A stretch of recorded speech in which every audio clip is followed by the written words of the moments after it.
So for today's video, I'm going to show you how I make traditional Chinese incense.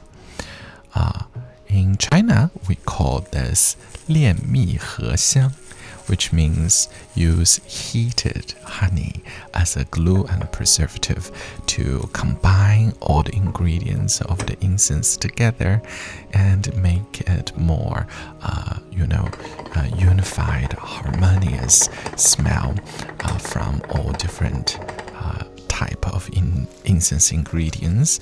And as you can see, I steamed my honey. The steaming made the honey much darker. After I waited for it to cool to room temperature, now it's ready to be used.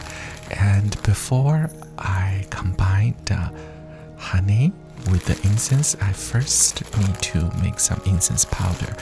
This is what they call 龙脑 or 冰片. It's a common ingredient of Chinese incense, and this is an herb we call 佩兰. I don't really know their English name. I will do some research and probably put the English name of those ingredients in the description of the video. This is an herb called 细辛. Those are all very commonly used in Chinese medicine, Chinese herbalism, and this is 苍术. This is a combination of incense with some medicinal help, some medicinal power, and I added some 甘草 on top of that. A fun fact, my Chinese nickname is named after this herb called 甘草, but I realized the 甘草 chunk is a little too big, so it's the 苍术, so I decided to try to break them in smaller pieces so that I can grind them up.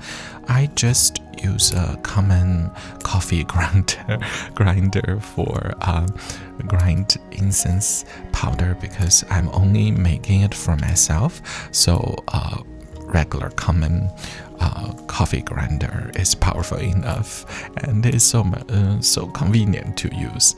And on top of that, I added some rosemary and cloves. I added some cloves. Cloves has a beautiful Chinese name. We call it 丁香, and rosemary we call it 迷迭香, and this is 桂花.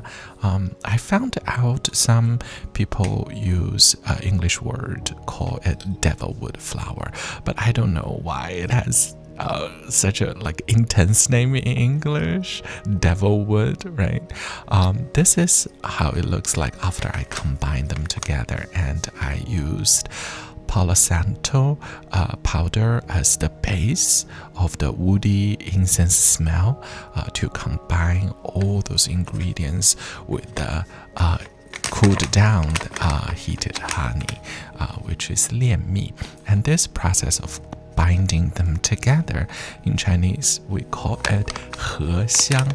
So this method of making incense in Chinese, as we call it, 炼蜜合香. This way, the incense that are made in this way usually have a more subtle, sweet, and a more unified. So you can't really tell the different ingredients apart, but rather they become like one scent combined in oneness.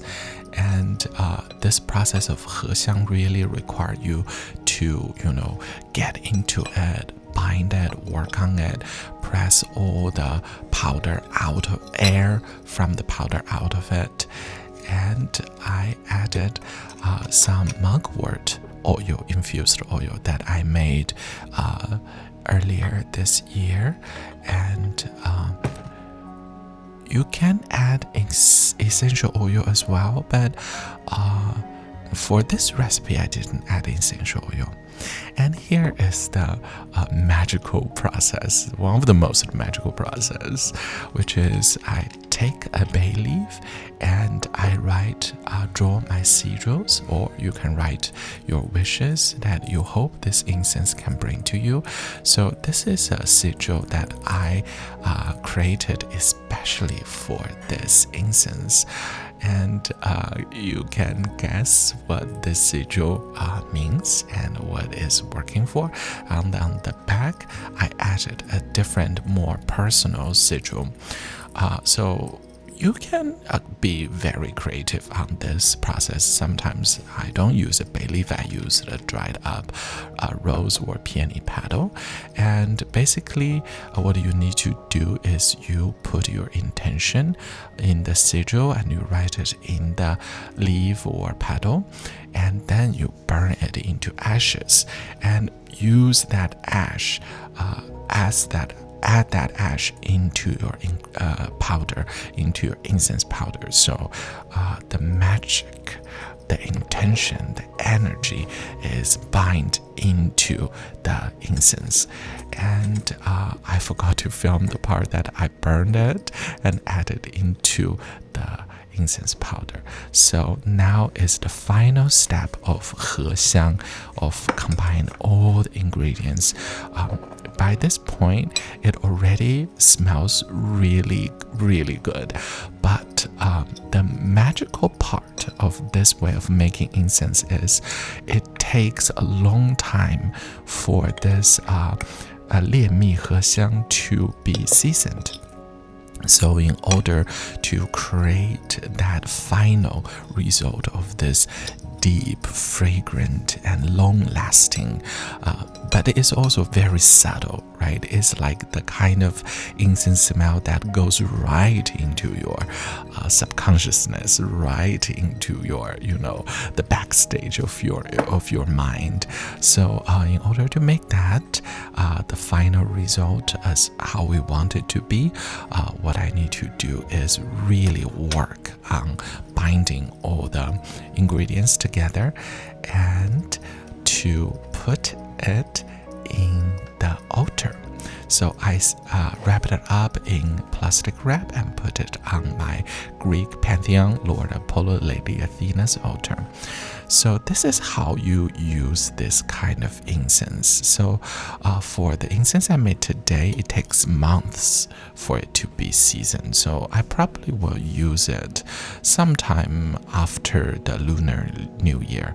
And today I'm using the heating up the incense of the one that I made months ago. And this is how I make my Chinese traditional incense, and it smells really wonderful.